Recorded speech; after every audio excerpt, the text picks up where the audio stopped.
का नाम मुझे मालूम करना है आप कहाँ से हैं, that's none of my business. हुँ। आपकी आइडियोलॉजी क्या है? मीनिंग आप हिंदू हैं, मुसलमान थीं या हिंदू थीं? आप एग्नोस्टिक क्यों बनी हैं? थोड़ा-सा ये बारे में बताएँ मुझको।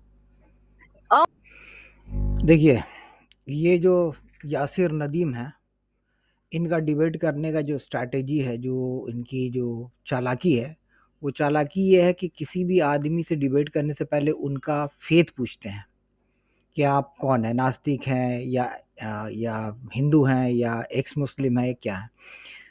तो देखिए, अगर ये इस्लाम को डिफेंड करने के लिए बैठे हैं और ये सच में ये जानते हैं कि भई इस्लाम को डिफेंड किया जा सकता है और इनके पास सारे सवालों का जवाब है, तो इनको इनको पूछना नहीं चाहिए कि पूछने वाला क्या फ़ेथ रखता है। नास्तिक है, उससे कोई फ़र्क नहीं पड़ेगा। वो जो भी आया है, वो कोई सवाल करेगा, आप उसको डिफेंड करेंगे इस्लाम या उसको सैटिस्फैक्टरी जवाब दे देंगे कि भाई ये आपका सवाल है, ये आपका जवाब है। तो ये सवाल और जवाब हो या किसी ने क्रिटिसाइज़ किया इस्लाम को और उसको डिफेंड करने का जो प्रोसेस है, ये किसी पूछने वाले के फ़ेथ पे डिपेंड नहीं होना चाहिए। कि कोई फ़र्क नहीं पड़ता, आपको इस्लाम को डिफेंड करना है, उस आदमी को डिफेंड नहीं करना है या उस आदमी पर अटैक भी नहीं करना है। लेकिन ये ऐसा क्यों करते हैं? ये जो हज़रत हैं, ये ऐसा क्यों करते हैं? इसकी वजह ये है कि वो जान लेंगे कि भई हिंदू है या ये है, तो वो वापस अटैक करेंगे। क्रॉस इसको बोलते हैं, क्या बोलते हैं? काउंटर अटैक करेंगे। काउंटर अटैक करने वाला जो है खुद लाजवाब हो जाएगा और ये सोचेंगे कि मैंने बहुत अच्छा किया किया कि लाजवाब कर दिया और मैं डिबेट जीत गया। ये वैसा ही है, कोई चोर अगर के किसी कोई पुलिस कहे कि भाई तुमने चोरी क्यों की? किसी चोर से पूछे कि तुमने चोरी क्यों की? वो ये नहीं कह पा रहा है कि मैंने चोरी नहीं की और वो प्रूफ भी नहीं कर पा रहा है कि मैंने नहीं की। बल्कि वो ये कह रहा है कि भाई बड़े-बड़े लोग तो दूसरे लोग तो बड़े-बड़े चोरियाँ करते हैं, रेप करते हैं, मर्डर करते हैं, स्मगलिंग करते हैं और ड्रग्स डीलर हैं, बहुत सारे पैसे इधर-उधर करते हैं, स्कैम्स करते हैं। आप उन्हें नहीं कहते मैं तो छोटा-मोटा चोर हूँ, मैं तो 5,000 10,000 रुपए चोरी किए लेकिन आप तो बड़े-बड़े स्मगलिंग गोल्ड ये वो इधर-उधर होता है, आप उन्हें नहीं पकड़ते हैं। तो क्या उस चोर का जवाब सही होगा या उस चोर को छोड़ देनी चाहिए? नहीं, बिल्कुल नहीं छोड़नी चाहिए क्योंकि वो जो बड़े-बड़े जो गुनहगार हैं, वो तो गलत हैं ही हैं, लेकिन साथ में आप भी गलत हो। अगर आप गलत हो तो आपकी दूसरे के गुनाह से आपका गुनाह कम नहीं हो जाता है या आपके गुनाह माफ़ नहीं हो जाते हैं। वो भी गुनहगार है, आप भी गुनहगार हैं। आपको अगर अपने आप को प्रूफ़ करना है कि आप चोर नहीं हैं, तो आपको खुद साबित करना पड़ेगा कि मैंने चोरी नहीं की, मैं वहाँ पर नहीं था। ये तो अलग बात है, एनालॉजी गलत है मेरा क्योंकि पुलिस वाली जो बात है, पुलिस तो खुद इन्वेस्टिगेट कर लेती है कि आपने किया या नहीं किया। लेकिन यहाँ पर मसला ये है कि ये जो चोर है, चोर को भी तो साबित करना पड़ेगा थोड़ा-सा कि भई मैं उस जगह पर था ही नहीं, मेरी जो एलिबाई है वो कहीं और की है। तो कुछ भी तो बता सकते हैं ना। वो तो बताएगा कि भाई मैं तो था ही नहीं, मैं तो ये से बात कर रहा था। आप पूछ लीजिए कि मैं अपने ऑफ़िस में था या मैं यहाँ था, मैं यहाँ फैक्ट्री में था या मैं अपने फैमिली के साथ था, मैं आउट ऑफ स्टेशन था। वो तो कुछ तो बताएगा। तो जो चोर है उसको डिफेंड करना है खुद को, तो खुद के बेसिस पे ना कि दूसरों के गुनाहों को मतलब हाइलाइट करके वो बच नहीं सकता है। लेकिन इनकी स्ट्रैटेजी यही है, इतने पढ़े-लिखे लोग हैं, इनके अकल में कौन-सी दीमक खा गई है इनकी अकल को कि ये लोग ऐसा बकवास क्यों करते हैं कि आपका अकीदा क्या है, आप एक्स मुस्लिम क्यों बनी? तो इससे क्या फ़र्क पड़ता है? वो जो सवाल पूछेगी बंदी, उसका आप जवाब दीजिए। आपको इस्लाम को डिफेंड करना है on logic, on its own literature, on your on your what do you call it? आपको अपने खुद के अकल, फ़हम और लॉजिक के बेसिस पे आपको जस्टिफ़ाई करना है कि भई वो जो सामने वाला जो भी सवाल पूछ रहा है उसको सैटिस्फैक्टरी आंसर देने की कोशिश करनी है। ना कि दूसरे मज़हब या दूसरी जो आइडियोलॉजी है जैसे एथिज़्म या जो भी है एग्नोस्टिसिज़्म या दूसरे धर्म है, जो भी है, उसको अटैक करके या उसको गलत साबित करके आप इस्लाम को सही साबित नहीं कर सकते। ये आपका स्ट्रैटेजी ही बहुत बेईमानी पे बेस्ड है और गलत भी है, जाहिलाना भी है और लोगों को बेवकूफ़ बनाने वाला भी है, ठीक है? तो मैं इनसे इल्तिजा करता हूँ कि भाई ऐसी नेक्स्ट टाइम ऐसी टाइप की जो आप बदनीयती का मुज़ाहरा करते हैं, वो ना करें और सीधा सवाल पे आएँ और उसको जस्टिफ़ाई करें अपने लॉजिक, फ़हम और क्या कहते हैं ट्रुथ के बेसिस पे, अपने लिटरेचर के बेसिस पे, कुरान और हदीस के बेसिस पे। आगे बढ़ते हैं। मैं एग्नोस्टिक ही हूँ अभी के लिए, एंड मुसलमान मेरे फ्रेंड्स एंड मेरी फैमिली है, but I am not personally, and I would really not like to go into That's fine. That. आप पहले मुसलमान थी? हाँ, पहले आप अब ये इंसान जो है पता नहीं कैसा इंसान है ये, अब वो खोद रहा है।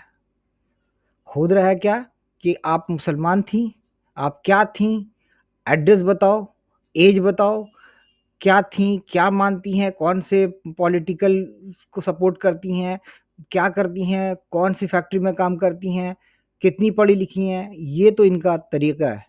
बट नॉट दैट रिलीजियस वाली, सो आप प्लीज बिल्कुल डीप वाले क्वेश्चंस आप मेरे से मत पूछना, बिकॉज़ मेरे को इतना नॉलेज नहीं है। Again I wouldn't consider myself as an उलेमा और समथिंग।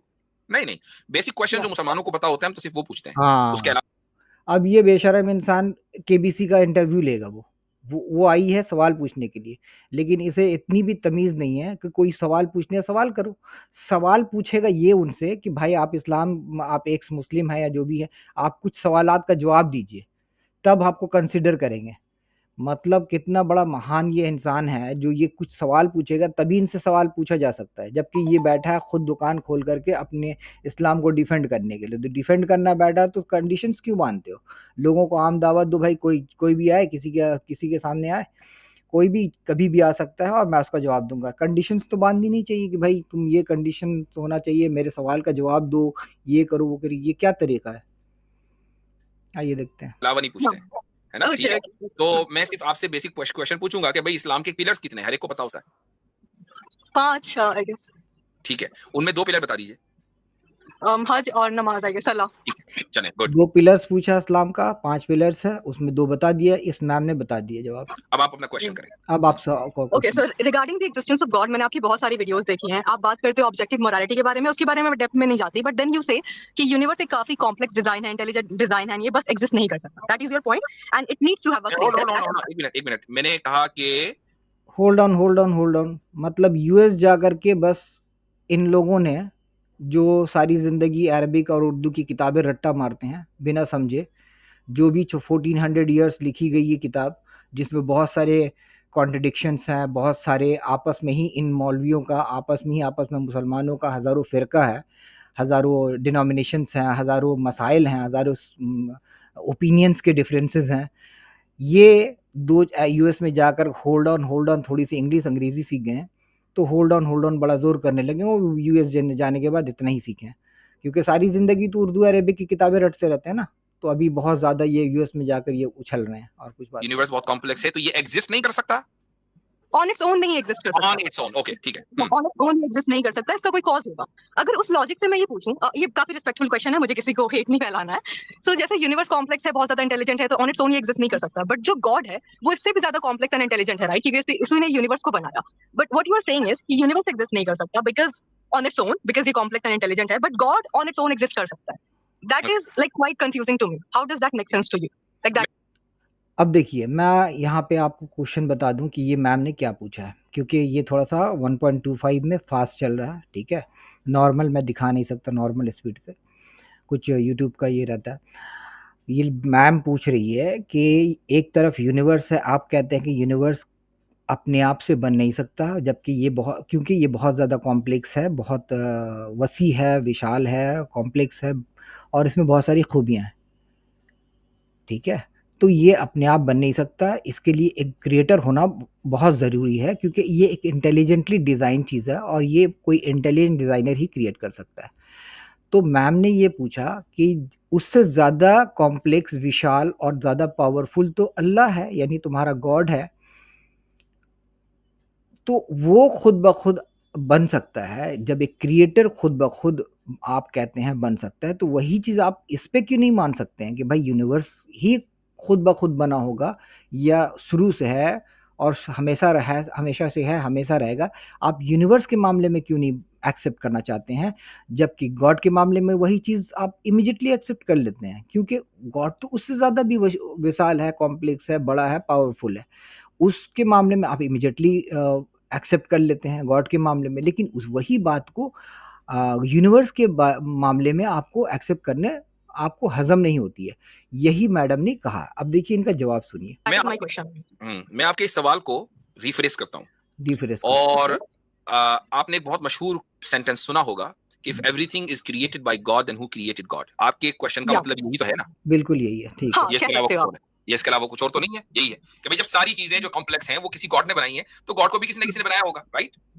या अच्छा, मैं आपको एक और सेंटेंस बताता हूँ और मुझे बताइएगा कि क्या ये सेंसिकल है या नहीं। If every bread is baked by a baker then who baked the baker? Okay. इन्होंने जवाब दे दिया बहुत आसानी से। Every bread is baked by a baker then who bake the baker. इसका उर्दू में ये है कि अगर हर ब्रेड माने पावरोटी को किसी बेकर ने बनाया, माने पावरोटी बनाने वाले ने बनाया है, पकाया है, तो उस पावरोटी बनाने वाले को किसने पकाया है? ये इनकी जो मदरसा छाप, इनकी अकल है ना, जिसमें जंग लगी हुई है, जिनमें बहुत सारे छेद हो गए हैं, इनके पैजामा फटे हुए हैं, इन पैजामा को छुपाने के लिए ये ऐसे-ऐसे हरकत करते रहते हैं। ये हरकत जो उन्होंने की है बहुत ही गंदी, और थोड़ी-सी अंग्रेज़ी जो सीख लेने के बाद जो थोड़ी-सी अंग्रेज़ी सीखने के बाद जो उसका रिएक्शन होता है ना, वो इसी तरह का रिएक्शन होता है। शुरू-शुरू में, अब पहली दफ़ा इन लोगों ने अंग्रेज़ी सीखा होगा क्योंकि ये तो मदरसा छाप है, यूएस चले गए, थोड़ी-सी अंग्रेज़ी सीख गए, तो जिसका जो रिएक्शन है, वो रिएक्शन ऐसा ही है क्योंकि ऐसे-ऐसे क्या कहते हैं, जो आर्गुमेंट्स आएँगे, ऐसे-ऐसे बातें निकलेंगी। देखिए, बात यहाँ ये हो रही है कि क्रिएशन की, बनाने की, ना कि पकाने की। पकने-पकाने की बात नहीं हो रही है, बनाने की बात हो रही है, क्योंकि हर एक चीज़ को उसका कोई ना कोई क्रिएटर होता है। यहाँ पर पकाने की बात नहीं है, यहाँ पर क्रिएट करने की बात होती है। अब एक क्रिएट करने का प्रोसेस को आप एक पकाने वाले प्रोसेस से आप मिसाल देंगे या एनालॉजी देंगे, तो आपका वो एनालॉजी सही नहीं है। ऐसे तो कोई बात भी साबित किया, गलत एनालॉजी धराकर तो कोई किसी भी गलत बात को सही साबित किया जा सकता है। सिर्फ फॉल्स एनालॉजी आपको इंसर्ट करना है, मतलब गलत एग्जाम्पल वहाँ पर डाल करके, गलत चीज़ों का एग्जाम्पल डाल करके आप हर गलत बात को, हर फॉल्स आर्गुमेंट में हर बकवास को आप सही साबित कर सकते हैं। सिर्फ आपको ढूंढ के निकालना होगा कि कोई ऐसा एग्जाम्पल मिल जाए, कोई ऐसा एनालॉजी मिल जाए जो फिट तो ना हो लेकिन ज़बरदस्ती फिट किया जा सकता हो। बात यहाँ बेकिंग की नहीं है। अगर इनका क्लेम ये होता कि हर पके हुए चीज़ का पकाने वाला होता है, तब वो उनका बात बिल्कुल सही होती है कि हर पके हुए चीज़ का एक पकाने वाला होता है, तब ये बात सही होती है कि पकने-पकाने की बात है ना, हर पके हुए चीज़ का पकाने वाला होता है, तब ये बात बिल्कुल सही है। लेकिन बात यहाँ पकने-पकाने की तो हो नहीं रही है, यहाँ क्रिएट करने की बात हुई है। हर चीज़ का कोई ना कोई क्रिएटर होता है, यानी कोई ना कोई इसको बनाता ज़रूर है। लेकिन इनकी जो मदरसा छाप अकल है, ये एक्सेप्ट क्या कर लेते हैं कि गॉड तो ऑटोमेटिकली क्रिएट हो सकता है ऑन इट्स ओन, शुरू से है और हमेशा से है, हमेशा रहेगा। ये गॉड के मामले में ये बात वो एक्सेप्ट करते हैं, लेकिन इन्हें शर्म आती है वही बात अगर कोई कह दे कि भाई यूनिवर्स के मामले में यही बात एक्सेप्ट कर लो, तो इन्हें शर्म आने लगती है। क्यों? क्योंकि इनका दुकान बंद हो जाएगा। इनकी जो सारी ज़िंदगी की जो बकवास मेहनत इन्होंने किया है फालतू चीज़ों में, मदरसा में बैठकर किताबें रटने में, वो तो कोई यूज़लेस नॉलेज है। अब यूज़लेस नॉलेज है तो इनका क्या दुकान नहीं चलेगा, इनको सुनेगा कौन, इनकी इज़्ज़त कौन करेगा, इन्हें कोई 1 रुपया भी नहीं देगा। और ये खाली सिर्फ़ इन मौलवियों के लिए नहीं है, इस्लाम के लिए नहीं है, ये सारे धर्म के जो ठेकेदार हैं ना, सारे के सारे ऐसे ही बेईमान, लालची और अपना उल्लू सीधा करने के लिए लोगों को वर्गलाने, लोगों को गलत चीज़ें पढ़ाने, लोगों को गलत बातें समझाने, भड़काने का काम करते हैं। ये जो जितने भी मतलब मज़हब के ठेकेदार लोग हैं, नाम नहीं लूँगा, सारे के सारे वैसे ही हैं। जो भी इनके पोजीशन में बैठे होते हैं वो उन लोगों का काम ही है आम लोगों को बेवकूफ़ बनाना, क्योंकि इनकी ज़िंदगी चलती है। इन्हें पॉलिटिकल सपोर्ट मिलता है कि जो पॉलिटिक्स चलता है वो पॉलिटिक्स तो पूरी रिलीजन को बेस करके बनता है, क्योंकि रिलीजन के बेस पे तो ये लोग क्या करते हैं, वोट्स क्या बोलते हैं, इलेक्शन जीतते हैं। लोगों को बहकाएँगे, एक साइड को बोल देंगे वो धर्म सही, ये धर्म गलत, तुम इसको वोट दो, तुमको रिलीजन के नाम पे वोट देते हैं, इनकी दुकानें चलती हैं, इन्हें सपोर्ट मिलता है, पॉलिटिकल सपोर्ट मिलता है, बहुत फ़ायदा होता है। तो सारी ज़िंदगी इनका जो फाइनेंशियल जो है वो इसी झूठ के सहारे इनकी ज़िंदगी और इनकी कमाई चलती है। तो ये तो झूठ बोलेंगे ही, ये तो लोगों को बहकाएँगे ही। और हमारे देश की जो हालत है वो ज़्यादातर वो लोग अनपढ़ लोग हैं। आपको पता ही है लिटरेसी रेट कितना है, और लिटरेसी रेट अगर जो लोग लिटरेट है भी, उन्हें वो स्कूल कॉलेजेस में जो टेक्निकल नॉलेज है उसकी पढ़ाई करते हैं, डॉक्टर बनते हैं, इंजीनियर बनते हैं, अकाउंटेंट बनते हैं, फाइनेंस पढ़ते हैं, इकोनॉमिक्स पढ़ते हैं, लेकिन उन्हें धर्म की किताबों का पढ़ने का वक्त नहीं मिलता है कि धर्म की किताब में क्या लिखा है, और उतना पैसा भी खर्च कौन करे जो किताबें खरीदे, और फिर उस बात आ जाती है कि उतना वक्त भी किसके पास है जो किताब। तो डिपेंडेंट होते हैं हम आम लोग सिर्फ इन माने क्या बोलते हैं, इन झूठों के सहारे हम लोग रहते हैं कि ये जो समझाएँगे हम समझेंगे। तो बात ये है कि ये जो है ये एनालॉजी ही गलत दे रहे हैं, पकने-पकाने का एक एनालॉजी दे रहे हैं यहाँ पर। बात तो बिल्कुल ये नहीं हो रही है कि हर चीज़ को एक पकाने वाला होता है, ये बात नहीं हो रही है। यहाँ बात हो रही है कि हर क्रिएटर मतलब हर एक चीज़ का क्रिएटर होता है, तो आप यही बात आपको गॉड के मामले में कहने में क्यों शर्म आती है? आप ये क्यों नहीं कहते हैं कि गॉड का भी कोई ना कोई क्रिएटर होगा, बिकॉज़ गॉड, अल्लाह, भगवान is more complex, powerful and more what do you call it, more vast and more big, और क्या कहते हैं, बहुत विशाल है, बहुत कॉम्प्लेक्स है, बहुत पावरफुल है, बहुत कुछ कर सकता है। तो जब जो ज़्यादा पावरफुल, कॉम्प्लेक्स और ये सब चीज़ है, तो उसका क्रिएटर वो कैसे अपने आप एग्ज़िस्टेंस में आ सकता है? ये मुझे जानना है।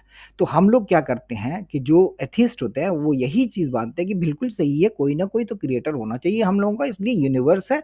यूनिवर्स जो है, वो अपने हिसाब से कुछ चीज़ें इंटेलिजेंटली डिज़ाइन कर रहा है, कुछ अनइंटेलिजेंटली डिज़ाइन कर रहा है। बहुत सारे खराबियाँ भी हैं यूनिवर्स में, जैसे इंसान की 60 साल की ज़िंदगी, सिर्फ़ 60 साल की ज़िंदगी में 6 लाख से ज़्यादा इंसान के पास बीमारियाँ हैं। तो अब ये बताइए कि 60 साल की ज़िंदगी, कौन-सा गॉड है जो 60 साल की ज़िंदगी देगा और 6 लाख से ज़्यादा बीमारियाँ देगा इंसान के लिए? इंसान के लिए जो इंतज़ार कर रही है, कि बीमारियाँ तो 6 लाख से ज़्यादा धरती पर है, इंसानों के लिए, जानवरों के लिए नहीं, छोड़ दीजिए वो अलग और ज़्यादा है। तो ये कौन-सा क्रिएटर है भाई, जो इतनी सारी फ्लॉज़ करके रखे इंसान को, एक छोटी-सी ज़िंदगी देता है, उससे ज़्यादा परेशानियाँ दे देता है। भूख दे देता है, प्यास दे देता है, ऑक्सीजन का डिपेंडेंसी दे देता है, बुढ़ापा दे देता है। उसमें भी एक्सीडेंट के बाद उसपे भी जो जवान भी रहते हैं, तो एक्सीडेंट या कोई भी तरीके से चोट लगने से इंसान की मौत हो जाती है, ब्लड लॉस की वजह से लॉस हो जाती है, चोट लगने से ब्रेन हैमरेज हो जाता है। तो इंसान तो कंप्लीटली वीक बीइंग है, बहुत ही कमज़ोर है, उसकी ज़िंदगी छोटी है, उन्हें बहुत सारी चीज़ों की ज़रूरत है, ऑक्सीजन, खाना, पानी हर वक़्त ज़रूरत पड़ती रहती है। तो ये कैसा क्रिएटर है जो हम लोगों को इतना इम्परफेक्ट और कमज़ोर बनाया है? ये बात ये नहीं कहेंगे। ये सब बातें आपको के सामने ये लोग नहीं लाएँगे, क्योंकि इनका धंधा बंद हो जाएगा ना। इनकी जो ज़िंदगी चलती है, इनकी जो कमाई चलती है, तो ये कमाई तो इसी नाजायज़ बिज़नेस को आगे बढ़ा करके, इसी को झूठ को फैला करके इनकी ज़िंदगी चलती है, इनकी रोज़ी-रोटी चलती है। तो क्यों ये कहेंगे भाई गॉड नहीं है? इनको यही बात है, बस मैं यहाँ पे ख़त्म करता हूँ, और ज़्यादा मैं इनकी आगे की वीडियो मैं नहीं देख सकता, क्योंकि पता नहीं लड़की ने क्या कहा होगा, और उसके बारे में ये मौलाना साहब ने क्या बकवास बकी होगी। तो ज़्यादा लंबा ना करते हैं, तो मुझे लगता है कि मैंने जो भी इन्होंने बेकिंग और बेकर ब्रेड का एग्ज़ाम्पल दिया है, खाने पकाने का, तो ये अपने घर में पकाएँ, लोगों के सामने ना पकाएँ। हम लोगों के सामने ये सब जो आप सड़े हुए हलवे जो परोस रहे हैं ना, ये हमारे सामने नहीं चलेगा और हमारे सामने नहीं पकेगा। आप अपने घर तक ये हलवा रखें, तो ज़्यादा बेहतर रहेगा मौलाना साहब। तो मैंने काफ़ी बोल दिया, मुझे लगता है कि समझ में आ गया होगा कि ये बेकिंग और जो बेकर ब्रेड का एग्जाम्पल वो बिल्कुल गलत एनालॉजी है और ये इंसान को एक्सेप्ट करनी चाहिए। आप माने या ना माने, आप रिलीजियस रहें। माने या ना माने का मतलब आप बिल्कुल रिलीजियस रहें। अगर रिलीजन आपको फ़ायदा दे रही है तो इसमें कोई बात नहीं है, कोई गलत नहीं है। लेकिन फॉल्स एनालॉजीज़ जब देंगे तो फिर भाई हम तो हाथ पकड़ेंगे आपका। आप गलत बोल कर जाएँगे तो हम तो आपके वालिद साहब को भी ये बोल कर निकलने ना दें, तो वहाँ तो फ़ौरन हाथ पकड़ेंगे। आप रिलीजियस रहें, नमाज़ें पढ़ें, जो मंदिर, मज़ार, दरगाह जो करना है वो करें। लेकिन फ़ॉल्स एनालॉजी दे करके लोगों को बहकाने का काम करेंगे तो हमारे जैसे लोग सामने आएँगे। एनालॉजी गलत मत दीजिए और गलत बात मत सिखाइए। आपको ये एक्सेप्ट करना पड़ेगा। मेरा मेरा ये इस वीडियो बनाने का मकसद ये है कि मैं लोगों से दरख्वास्त करता हूँ कि भाई अगर आप ईमानदार हैं तो आप अगर जो बात गॉड के लिए एक्सेप्ट करते हैं वो बात आप यूनिवर्स के लिए भी एक्सेप्ट कर सकते हैं। ये बात मान लें आप। मानने का मतलब है कम से कम अगरचे आप गॉड को मानते रहें, लेकिन ये ना कहें कि हम गलत हैं। अगर हम यूनिवर्स के मामले में ये स्टॉप कर जाते हैं, एक स्टेप पहले अगर हम रुक जाते हैं, तो हमें गलत ना कहें कि भाई तुम गलत हो, तुम पहले एक स्टेज पहले ही रुक गए हो, नहीं तुम्हें रुकना नहीं है, बल्कि तुम जब गॉड का मामला आए तब रुको, तो ये गलत है। ये हम नहीं चाहते। आपको जहाँ स्टॉप करना है स्टॉप कीजिए, लेकिन हम एक स्टॉपेज आगे यानी एक स्टॉप आगे हम स्टॉप करेंगे। मतलब यूनिवर्स के मामले में हम स्टॉप कर जाते हैं, जैसा कि एल्बर्ट आइंस्टाइन ने कहा है। उनसे पूछा किसी ने कि क्या आप गॉड को मानते हैं? तो उन्होंने आप विकिपीडिया में देख सकते हैं, एल्बर्ट आइंस्टाइन खोलिए, विकिपीडिया खोलिए, ये चीज़ मौजूद है जो मैं अभी बोलने जा रहा हूँ। उनसे पूछा गया कि भाई आप गॉड पे बिलीव करते हैं? बोलता कि कौन-सा गॉड? पर्सनल गॉड या यूनिवर्स? अगरचे आप कहते हैं कि कोई पर्सनल गॉड एग्ज़िस्ट करता है जैसा कि अब्राहमिक रिलीजन मेंशन करता है, तो डेफ़िनिटली वो ऐसा कोई गॉड होता नहीं है। अगर आप यूनिवर्स को कहेंगे कि गॉड है तो definitely there is such a God. ये एल्बर्ट आइंस्टाइन ने कहा है, विकिपीडिया में आप कभी भी चाहें आप देख सकते हैं। उन्होंने जो एग्जाम्पल दिया है that is one stage process. पकना, कोई चीज पका और कोई पकाने वाला है और कोई पकने वाला है, तो बीच में प्रोसेस है बेकिंग का। तो one stage one step complete, baking bread, baking and baker finished, जैसा कि ऊपर वाला फिगर आपको नजर आ रहा होगा। ये वन स्टेप प्रोसेस है, this is one stage process.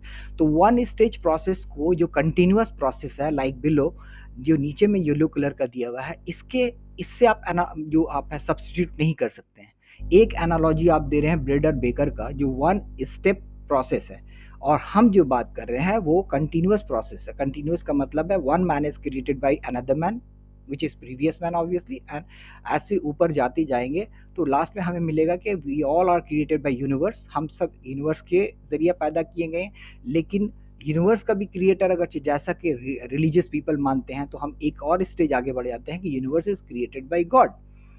ठीक है, जैसा कि रिलीजियस, लेकिन हम यूनिवर्स पे रुकते हैं, वो लोग रिलीजियस पीपल नहीं रुकते हैं, तो गॉड पे आते हैं।